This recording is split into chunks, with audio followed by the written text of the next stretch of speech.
magandang hapon sa ating lahat. Nandito pala ako sa Maguindanao Avenue mga palangga sa Taguig. Taguig hindi sa Maguindanao sa Mindanao.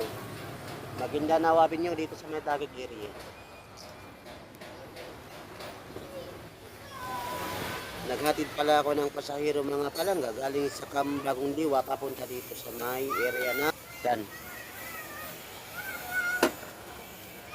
Pulutin natin ang bula. Bigay natin sa bata. Kaya tumawid. Baby oh. Tumawid. Nga tumawid. Tumawid yung bula ng bata. Kaya binigay ko yung bula. Naglaro-laro nagtumawid ang bula. Nagtumalon.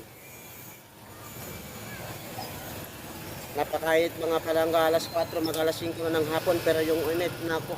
Grabe na talaga. Bumawi talaga yung init na mula nung umulan ng halos 2 linggo. Bumawi naman ang init. Ang sakit-sakit sa balat pag dumama. Na, grabe na yan.